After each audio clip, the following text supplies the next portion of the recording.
بسم اللہ الرحمن الرحیم۔ السلام علیکم ورحمۃ اللہ وبرکاتہ۔ نور ہیلتھ کیئر میں خوش آمدید۔ امید ہے تمام احباب خیریت سے ہوں گے۔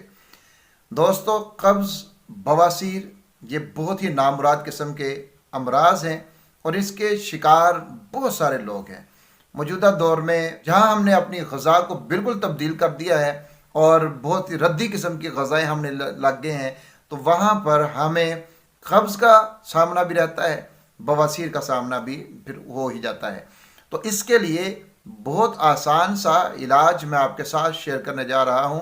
یقین مانیں، صرف ایک چیز کے ساتھ اگر آپ کریں گے تو اللہ کے فضل و کرم کے ساتھ قبض جتنی مرضی ہی پرانی کیوں نہ ہو، جیسی بھی پرانی کیوں نہ ہو، بواسیر جیسی بھی کیوں نہ ہو، اللہ کے فضل و کرم کے ساتھ، اور اگر آپ یقین کامل رکھیں گے اللہ کی ذات کے اوپر کہ شفا اور بیماری کے خزانے اسی ذات کے پاس ہیں اور وہ میری بیماری کو شفا میں تبدیل کر دے گا، اگر آپ اللہ کے اوپر بھروسہ رکھیں گے، یقین کامل رکھیں گے اور پھر اس کو استعمال کریں گے، تو پھر دیکھیے گا کہ اللہ کے فضل و کرم سے کس طریقے سے بہت جلدی آپ کو شفا حاصل ہوگی۔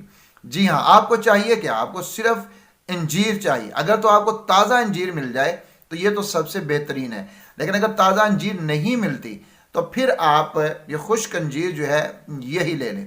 اگر تو سردیوں کا موسم ہے تو آپ اس کو اسی طرح سے کھائیں جتنی آپ آسانی سے روزانہ کھا سکتے ہیں۔ کوئی اس میں تعداد، کوئی اس میں وزن جو ہے وہ متعین نہیں ہے، آپ جتنی کھا سکتے ہیں وہ کھا لیں۔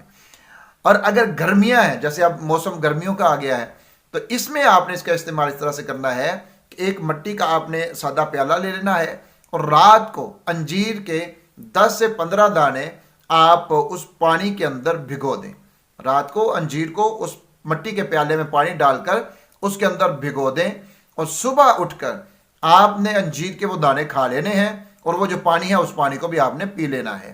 یہ عمل آپ کریں پھر دیکھیے گا کہ قبض جیسی پرانی سخت جیسی بھی کیوں نہ ہو وہ بھی ٹھیک ہو جائے گی، اور بواسیر کا مسئلہ بھی اللہ رب العزت اپنے فضل سے اور اس قرآنی پھل کی برکت سے اللہ تعالیٰ ضرور حل کر دیں گے۔ تو اس میں صرف اتنا آپ نے خیال رکھنا ہے، سردیوں میں آپ اس کو خشک کھائیں گے، گرمیوں میں آپ اس کو پانی میں بھگو کر، مٹی کے پیالے میں بھگو کر آپ نے گرمیوں میں اس کو استعمال کرنا ہے۔ امید ہے آج کا یہ مختصر نسخہ آپ کے لیے بہت زیادہ فائدہ مند ثابت ہوگا۔ اپنا خیال رکھیے گا، دعا میں یاد رکھیے گا۔ اللہ حافظ۔